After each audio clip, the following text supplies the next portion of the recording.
Getting critical race theory out of our schools is not just a matter of values, it's also a matter of national survival. We have no choice.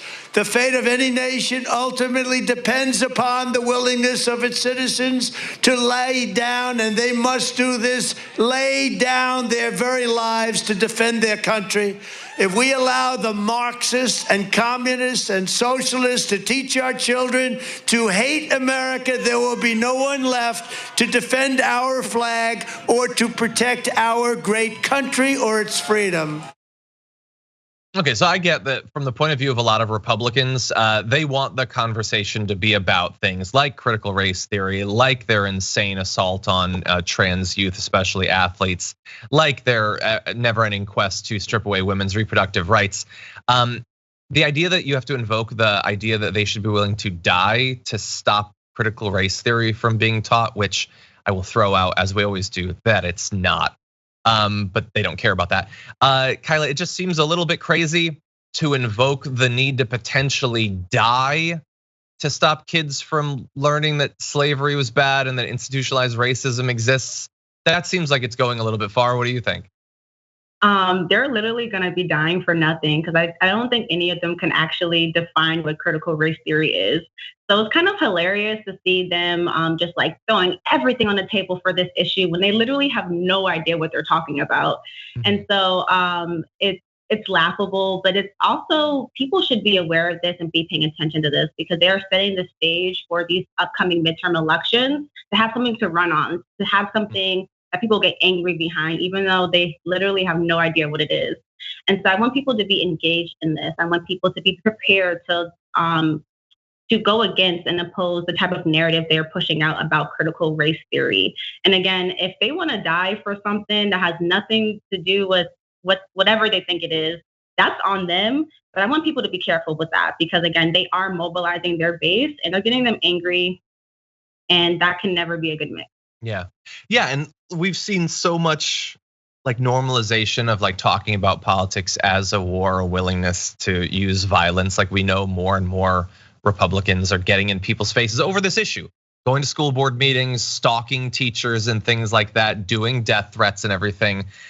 Like it's bad enough to talk about laying down your life, but we know this isn't about them dying. This is about them willing to be violent. Look at how they lifted up, their martyr from January 6th. Like they want this to be seen as a life and death thing. And it's easy and should be effective when we point out that, as you did, it also isn't being taught. By the way, in case we're breezing past, like if you've been out for like a year in a coma or something, critical race theory is an academic practice that explores how America's history of racism and discrimination continues to impact the country today. Is technically a legal theory. There are very few people in America that are technically being taught this. They have tried to expand the definition over time to mean virtually any acknowledgement that racism exists in any facet of society, which they pretend is not true. But again, it's about getting people violent over stuff like this. And it's difficult. Like I agree with you, Kyla. People need to be aware of this so they can respond to it. But it's difficult to respond to this by design. So it is one thing when you launch a war over something that exists. Like if, I don't know, like school lunch or something. If they were to be like coming at school lunch, then people who support school lunch can defend it. You have two sides. But when they're fighting something that doesn't exist, what's the defense? Like it's like you're not gonna get people who are gonna be like, no, they should teach it. Well, because nobody's advocating for critical race theory to be taught. They're advocating for people to understand our country and its institutions. But how do you defend against something that isn't actually happening? And I think it's by design that they've chosen stuff that doesn't exist to fight against because it is so much more difficult to launch a defense toward. And you're absolutely right. And that is one of their strategies. Like, let's put something out that you can't really form an accurate or a solid defense against. But the defense should look like is going to these school board meetings, putting forth a different narrative of what CRT is and what it isn't, and that it's not being taught in our schools. Because as these legislations are beginning to pop around the country, the main group that's going to be affected by this legislation are Black young students. students who have no choice but to think and talk about race in their everyday lives. Those are the students and the people who are going to be impacted first by this war against CRT.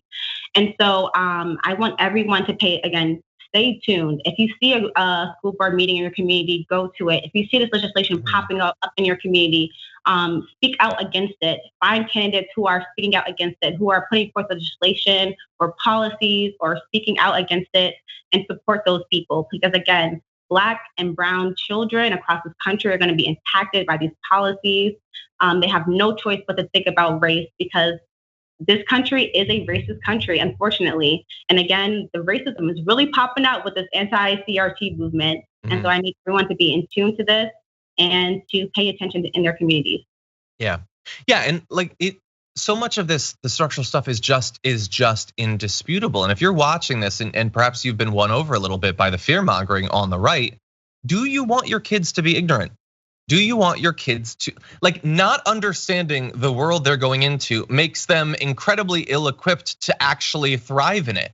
They need to understand things. I don't understand why the right-wing campaign to create weak, ignorant kids is so popular. Parents should care about their kids. They should care about their kids actually understanding the country that they live in.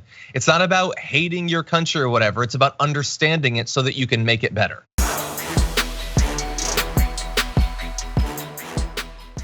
Check out the Damage Report podcast each day, wherever you get your podcasts, whether Pocket Casts or Stitcher or iTunes. You can join me as I give you the news and stories you want, with a range of co-hosts and interview guests jumping in on the fun each day. Again, that's the Damage Report, wherever you get your podcasts. And if you get them at iTunes, don't forget to rate and review. Sometimes I'll read them live on the show.